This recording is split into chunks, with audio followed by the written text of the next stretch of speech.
Good morning, sir.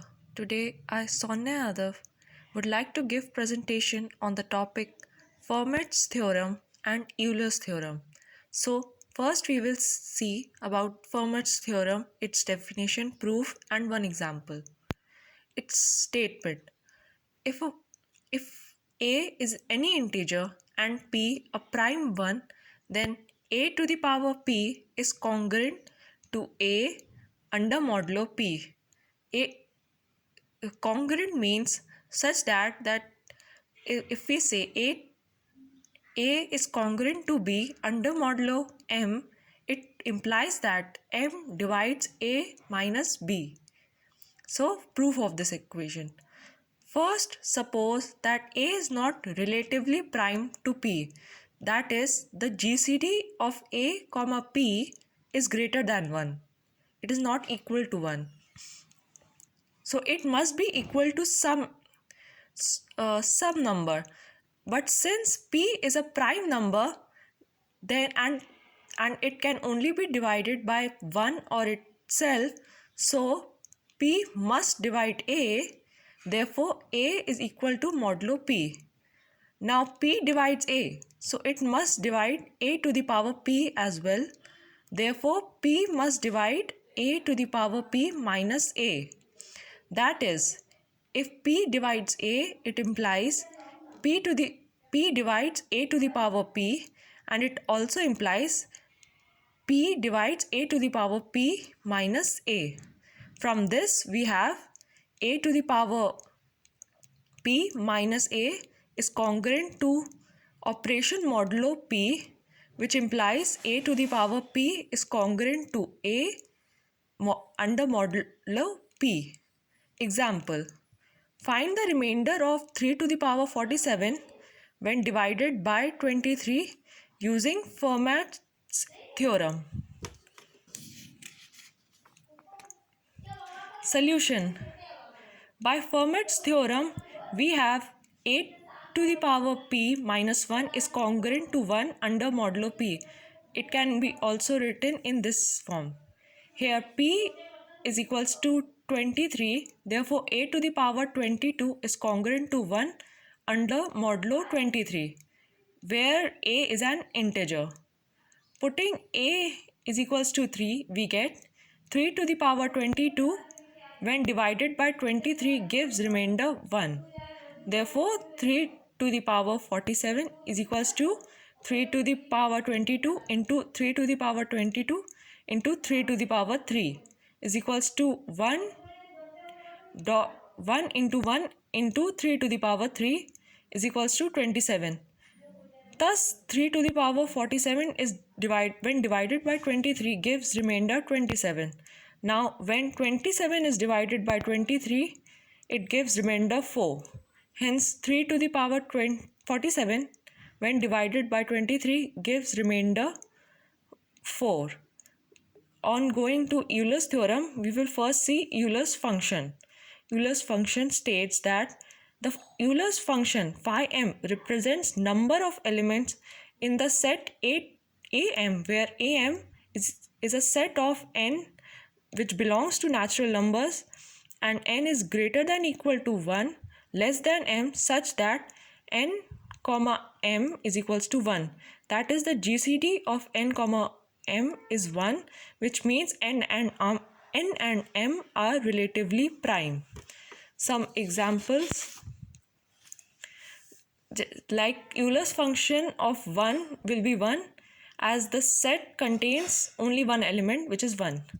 Euler's function of 2 will also be 1 as the set contains element 1. Euler's function of 3 will be 2 as it contains two elements 1 and 2. And 4 will be 2 as it will contain two elements 1 and 3. And so on. 5 of 5 is equals to 4 as it has 4 elements which are relatively prime to it: 1, 2, 3 and 4. And 5, 6 will contain 2 as relatively prime are two numbers 1, 5. 5, 7 will contain 6 elements, 8 A7 will be 1, 2, 3, 4, 5, 6. They all are relatively prime to 7. Now Euler's theorem. Its statement. Let m be a positive integer and a any integer such that a comma m are relatively prime. That is, a GCD of a comma m is 1. Then a to the power phi m, which is Euler's function, which is the order of the set of it, which is the order of the set of relatively prime numbers of a comma m, will be equal to 1 under modulo m, where phi m represents Euler's function and m is greater than 1. Now prove. Now we shall make use of the following result in the proof of this theorem. Now if we suppose G is a finite group and A belongs to G, then A to the power order of G is equals to its identity element. Now it is the G is a set of prime residue classes modulo M is a group of order of phi m relative to the operation of multiplication of residue classes. That is, the order of G is same as order of phi m, and it contains this elements, and it also contains the elements which are relatively prime to a comma m. It contains, so its order will be same as phi m. Again, a residue class A is called a prime residue class if A and M are relatively prime. Suppose G is equals to A is an integer prime to M, then G is a group of order of phi m with respect to the multiplication of residue classes M.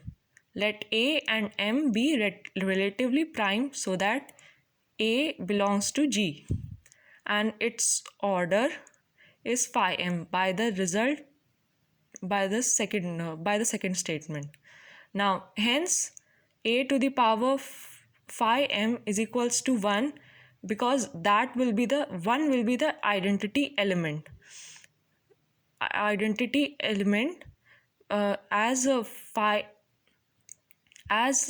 the order of phi m is equivalent to the order of G, and the identity element will be 1 as it is a set of relatively prime number of a comma m. It implies that A, and hence it proves our statement A to the power phi m is equals to 1 under modulo m. Now one example. Using Euler's theorem, find the remainder of 7 to the power 1000 when divided by 24. Solution. Now, positive integers relatively prime to 24 and less than 24 are 1, 5, 7, 11, 13, 17, 19, 23. These all numbers are relatively prime to 24. That is, their GCD is equivalent to 1. Hence Euler's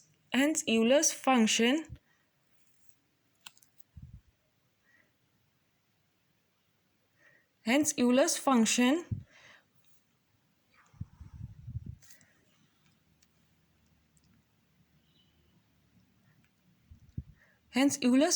phi to the power 24 is equivalent to 8. That is 8 order of